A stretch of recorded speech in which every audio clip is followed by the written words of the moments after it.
En el año 2004, comencé a sentir una fuerte intuición interior. Necesitaba averiguar y confirmar si lo que había recibido como fe venía realmente de Dios. Muchas cosas, no todas, que leí en los textos del Nuevo Testamento me sonaban a pensamientos o producciones humanas, y yo sabía que Dios no es hombre. Sus pensamientos son más elevados que los nuestros. Él no razona en términos terrenos como lo hacemos nosotros, cuya vida gira alrededor de lo material. Y no hablo solo del dinero, sino de todo aquello que percibimos a través de nuestros sentidos físicos. El mundo espiritual de Dios y Él mismo están por encima de esas limitaciones y no están sujetos a las restricciones del cuerpo ni de la mente humana. Dios no piensa como nosotros, porque no es un ser físico. Esto no significa que Dios no tenga forma o naturaleza. Al contrario, fuimos creados a su imagen y semejanza. Según el libro de Adán y Eva, nuestros primeros padres tenían la misma forma de cuerpo que hoy reconocemos: cabeza, brazos, piernas, pero de una constitución espiritual revestida de una brillantez que venía de Dios. Esa luz era reflejo de la naturaleza divina, cuya esencia es una luz propia e intensa. Tras el quebrantamiento del pacto, esa brillantez se retiró y el cuerpo espiritual fue cubierto de piel y órganos, adaptado a necesidades físicas como el alimento. Así la forma no cambió, pero la naturaleza sí. Pasamos de ser de una constitución espiritual semejante a Dios a un cuerpo material sujeto a limitaciones. La imagen del muñeco de barro no refleja este origen, más bien parece una herencia de mitos sumerios donde los dioses modelaban al hombre con arcilla. También sus caminos son más altos que los nuestros, porque los nuestros casi siempre repiten patrones heredados y superficiales: casarse a cierta edad, que el hombre sea mayor que la mujer, o tener hijos para ser considerados una familia completa. Ese modelo impuesto por la sociedad, en el fondo, es un modo fracasado de vivir, porque se actúa por obligación y no por convicción. Dios no nos creó como moneditas de un centavo idénticos y sin diferencia. La diversidad de su creación es inmensa, y así también lo son nuestras personalidades, deseos y convicciones. Por encima de todo, nos dio libertad para vivir como queramos, con la única condición de no hacer mal.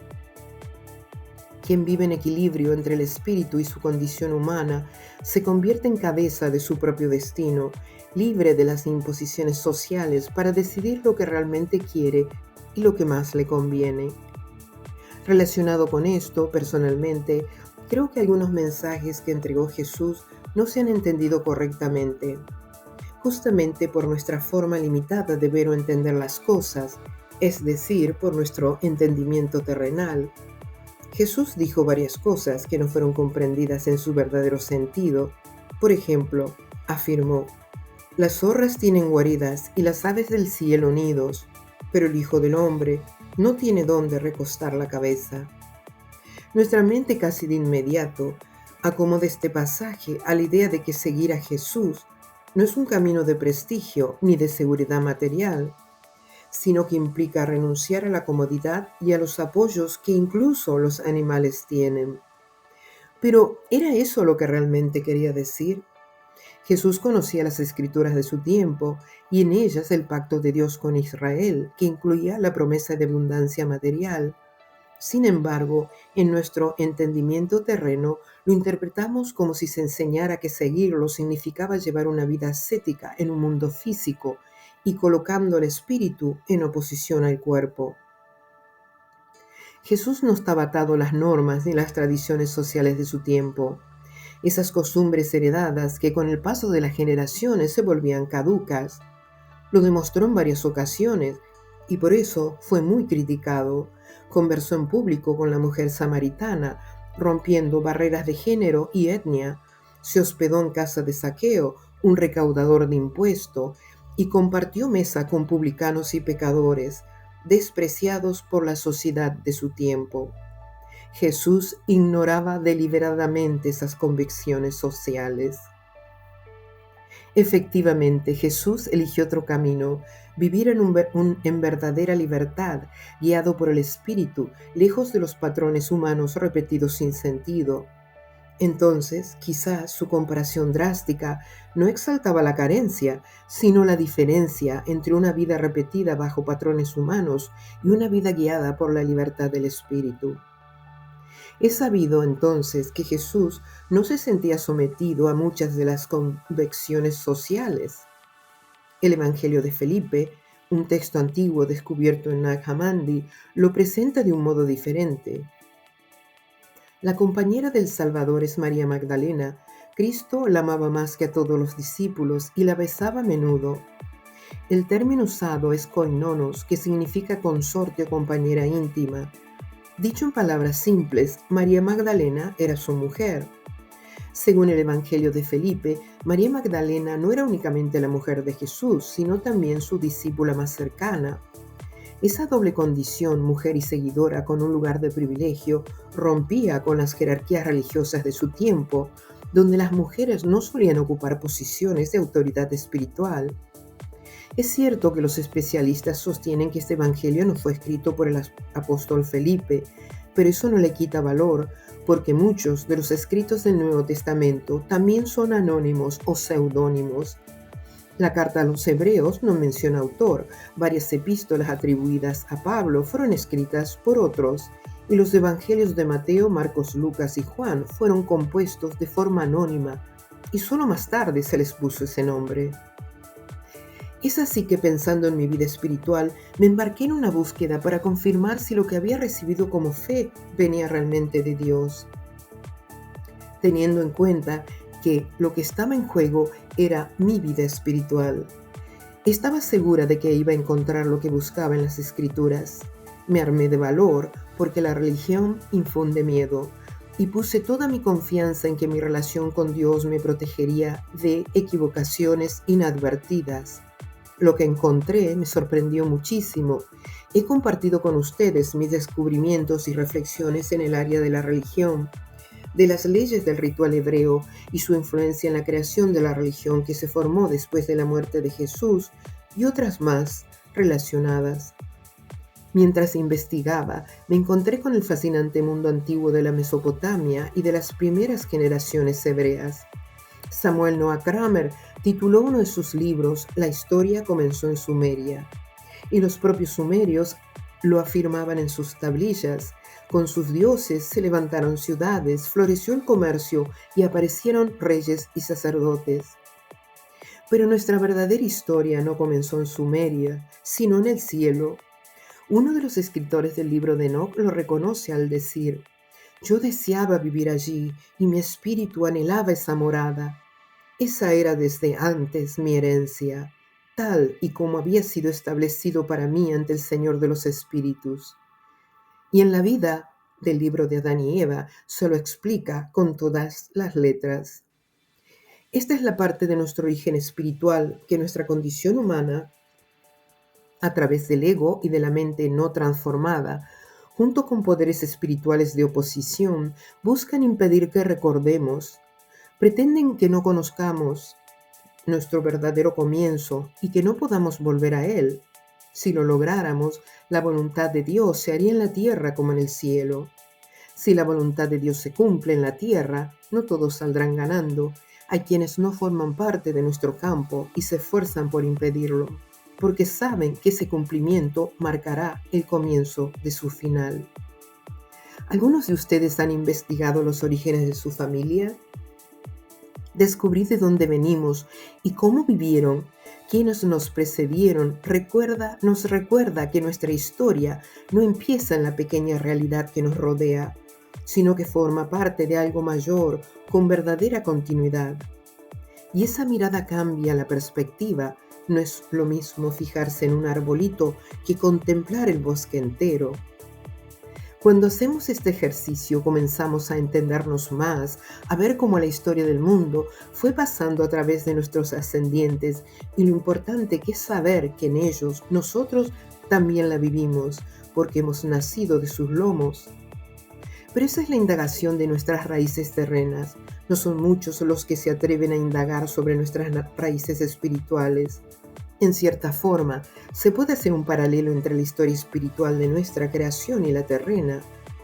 Fuimos engendrados por amor y por la voluntad de un ser que se considera nuestro Padre. Éramos hijos y herederos de sus grandezas. Si conocemos ese origen, la oscuridad se desvanece y entra la claridad para que veamos quiénes somos, de dónde venimos y hacia dónde vamos, si queremos. Investigar nuestras raíces espirituales nos recuerda nuestra verdadera identidad como seres que proceden de Dios y no solo de la carne. Nos da dirección y propósito para no errar al blanco.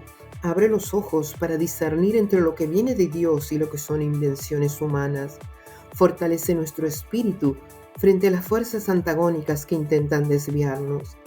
Produce transformación interior al alejarnos del ego y acercarnos al plan divino. Y nos llena de esperanza al confirmar que nuestro destino no termina en la tierra, sino en el cumplimiento de todas las promesas de Dios, regresar al jardín y participar de aquello que Él preparó para nosotros.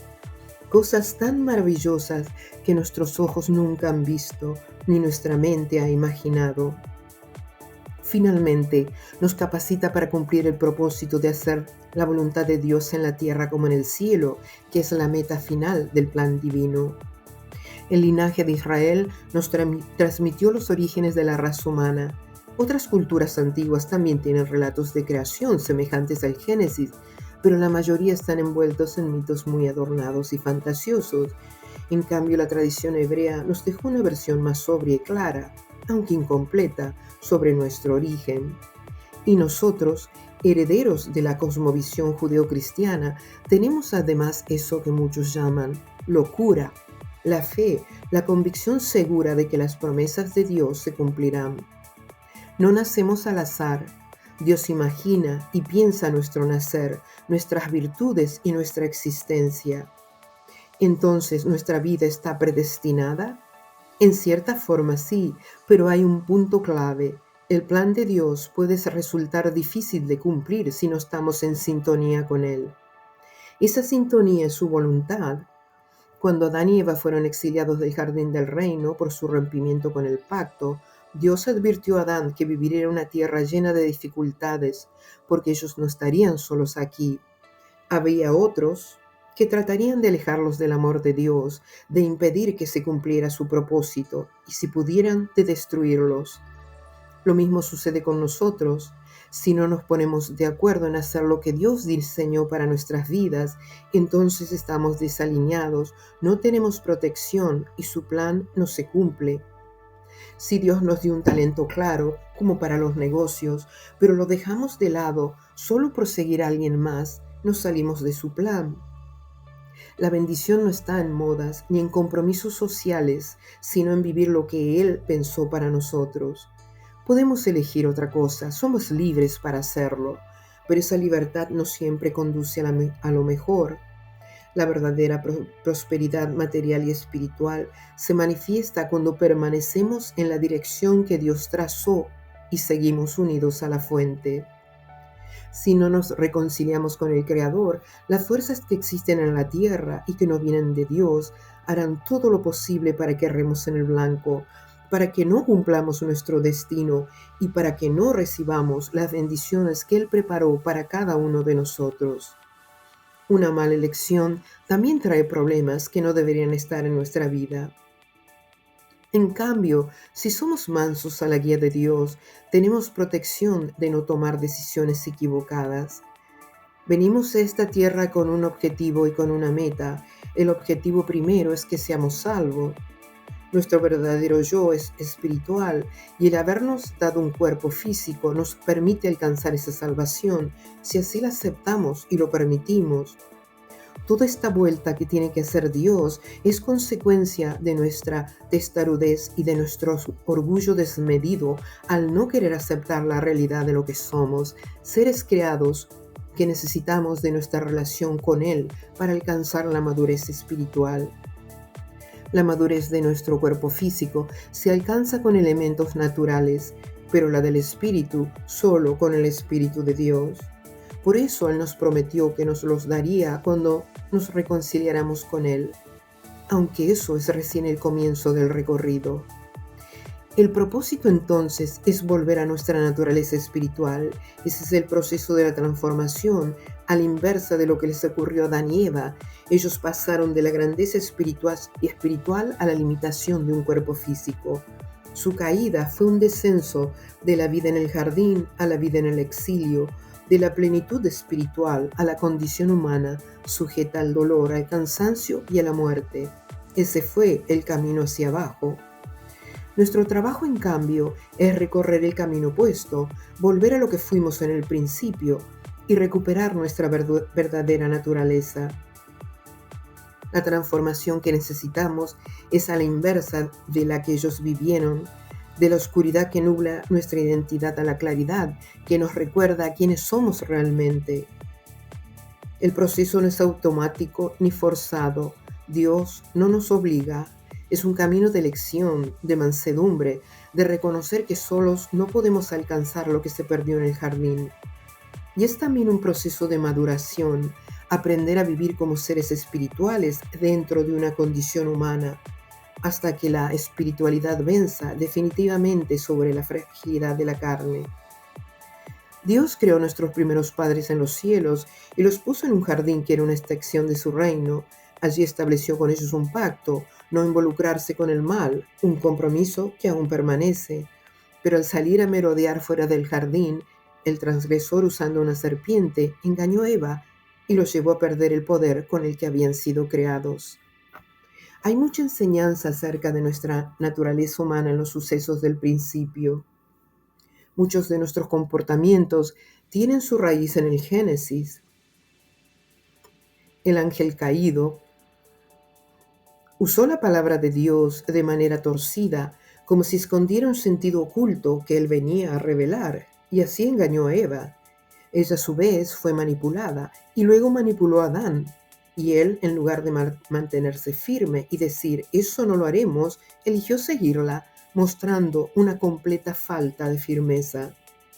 De allí nacen actitudes humanas que siguen presentes, como la manipulación, la evasión de responsabilidad y la debilidad frente a la presión. La manipulación actúa como una influencia que viene de afuera. Puede presentarse como pensamientos en nuestra mente o a través de seres reales que siembran ideas en nosotros. Toda operación espiritual busca que hagas lo que el otro quiere. Es una forma de control mental sutil, nunca forzada. Eso fue lo que ocurrió con Adán y Eva. La serpiente no mandó, solo insinuó, sembrando como al pasar la idea de que desobedecer traería beneficios. Eva aceptó esa insinuación como si fuera algo bueno y terminó arrastrando a Adán, cuando en realidad todo resultó en dolor. Y como no lo hicieron en pleno control de su libre albedrío, Dios decidió salvarlos de la misma suerte eterna del transgresor. El manejo de pensamientos funciona como una incantación, nubla la verdad y hace ver como deseable lo que destruye. Desde los primeros momentos de la humanidad quedamos marcados con esa tendencia en mayor o menor medida, muchas veces sin darnos cuenta. Esa inclinación tendría que ser eliminada de nosotros. La reconciliación con Dios nos limpia de esas tendencias negativas y nos devuelve un corazón capaz de elegir lo que realmente es bueno y nos beneficia. Sin embargo, no siempre la confusión viene de afuera. A veces nosotros mismos malinterpretamos la escritura y por ende no entendemos lo que el autor está diciendo en realidad. A veces tomamos como literal lo que fue escrito sin darnos cuenta de que no corresponde hacerlo textualmente. Otras veces interpretamos lo que debería leerse de forma directa. Un ejemplo claro de esta costumbre es Isaías 7:14.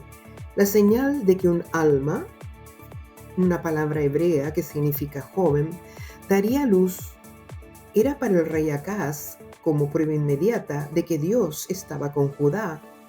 Más tarde se le dio una interpretación forzada para sostener la creencia en el nacimiento virginal de Jesús. El texto original, sin embargo, hablaba simplemente de una joven. Un caso ilustrativo de la confusión que surge al tomar literalmente un texto cuando no corresponde es El Salmo 51:5. David habla con profunda pena después de cometer adulterio con Betsabé y ordenar la muerte de su esposo Urías. Cuando dice: «He aquí en maldad he sido formado, y en pecado me concibió mi madre». Está justificando el mal que hizo, presentándolo como producto de su condición humana. Un pecador que nació en pecado y por eso peca. Se trata de una justificación personal. El problema fue que esa confesión individual se tomó como doctrina literal, y de allí muy posiblemente se levantó la enseñanza de que todos nacimos en pecado. Esa interpretación se transformó en la creencia de que todos nacemos manchados por la culpa de Adán. Según esta visión, al nacer en pecado, el cuerpo mismo pasó a ser visto como portador del mal. Se pensó que había que castigarlo, humillarlo o negarlo para purificar el alma. Esto llevó a prácticas como ayunos extremos, flagelación del cuerpo, golpearse o azotarse, ascetismo radical, negarse comida, placer o incluso higiene, y el desarrollo de monasterios con votos de pobreza, celibato y penitencias físicas. En las cartas de Pablo vemos reminiscencias de esa misma mentalidad. En Romanos: «Yo sé que en mí, esto es, en mi carne, no mora el bien». En 1 Corintios afirma: «Golpeo mi cuerpo y lo pongo en servidumbre». En Gálatas: «La carne desea contra el espíritu y el espíritu contra la carne». Aunque Pablo no enseña literalmente a flagelarse, sus palabras pudieron haber sido interpretadas como una invitación a domar el cuerpo, porque se lo veía inclinado al mal. Unido al concepto de pecado original, esto alimentó siglos de prácticas de mortificación física. Recuerdo una vez que una de mis hijas, cuando era pequeña, hizo unos garabatos en la pared con una crayola. Le pregunté por qué lo había hecho y me contestó: «La mano se me fue, mami». Era gracioso, pero demuestra algo profundo. Hasta un niño puede intentar justificar lo que sabe que no debería haber hecho, echándole la culpa a una parte de su cuerpo en lugar de asumir su responsabilidad. Ella no tenía control, según decía, sobre lo que hacía su mano. Lo mismo hace David: culpa a su nacimiento y a su condición humana, en vez de reconocer que lo que hizo fue una decisión personal de su voluntad. La doctrina más común resultante de esa interpretación fue que el hombre nace corrupto. La vida debía vivirse como una lucha constante contra la carne, a veces con violencia contra uno mismo. La santidad se asoció a la negación del cuerpo y al sufrimiento. Creer que nacemos en pecado llevó a ver el cuerpo como enemigo, convertir la espiritualidad en penitencia física y construir toda una tradición ascética como el monacato, la flagelación y el celibato obligatorio. En resumen, se dejó en segundo plano lo que los profetas habían dicho, que lo que Dios quiere es un corazón arrepentido, nada más. Aquí está la incoherencia con esas doctrinas que nacieron del entendimiento literal que David expresa en su salmo. Si naciéramos en pecado, entonces el espíritu o soplo de vida que entra en nuestro cuerpo sería malo, y esa vida viene del Espíritu de Dios, que es bueno. Por lo tanto, todos nacemos buenos. El problema aparece en el caminar de la vida, cuando elegimos caminos equivocados. Eso nos lleva a la ignorancia de los temas espirituales y hasta el alejamiento de Dios, al punto de dudar de su existencia. La experiencia lo confirma. Desde muy pequeño un niño puede distinguir lo correcto de lo incorrecto. A los 5 años, por ejemplo, entiende que robar un juguete a su amigo está mal. El niño no nace malo, sino que aprende a hacer el mal si decide hacerlo. Podríamos tener inclinaciones o tendencias a obrar de manera indebida, pero también tenemos voluntad propia. Esa libertad de decisión puede llevarnos a la reconciliación con el Creador. La reconciliación, a su vez, nos da su espíritu para vencer con firmeza cualquier tipo de mal en nosotros, si lo tuviéramos. Nuestro poder de decisión es inmenso. Cada decisión que tomamos trae una consecuencia y nos lleva en una dirección específica.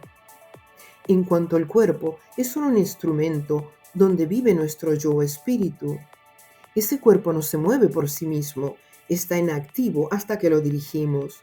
Podemos usarlo para el bien o para el mal, para amarnos o para dañarnos.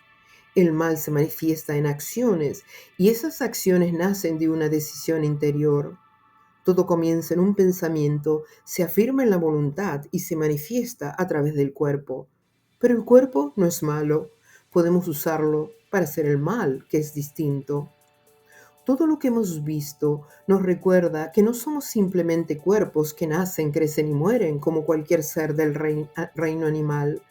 Nuestro cuerpo es solo un instrumento, pero nuestra verdadera identidad es espiritual.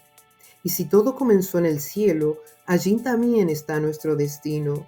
El propósito de nuestra vida en la tierra no es repetir patrones heredados ni dejarnos arrastrar por manipulaciones de todo tipo, sino desarrollar nuestra espiritualidad, reconciliarnos con Dios y recuperar la grandeza con la que fuimos creados. Ese camino nos eleva más allá de nuestra condición humana limitada, porque el plan de Dios no es que vivamos como bestias sujetas a instinto, sino como hijos que saben quiénes somos y hacia dónde van. En la medida en que elegimos vivir así, la voluntad de Dios empieza a cumplirse en la tierra como en el cielo. Gracias por acompañarme en esta reflexión. Les mando un abrazo. Nos encontramos en el próximo episodio. Por favor, demuestren su interés en el contenido del canal dándole un me gusta, pero por sobre todas las cosas, compartan los videos y activen la campanita para no perderse el último episodio. Hasta pronto.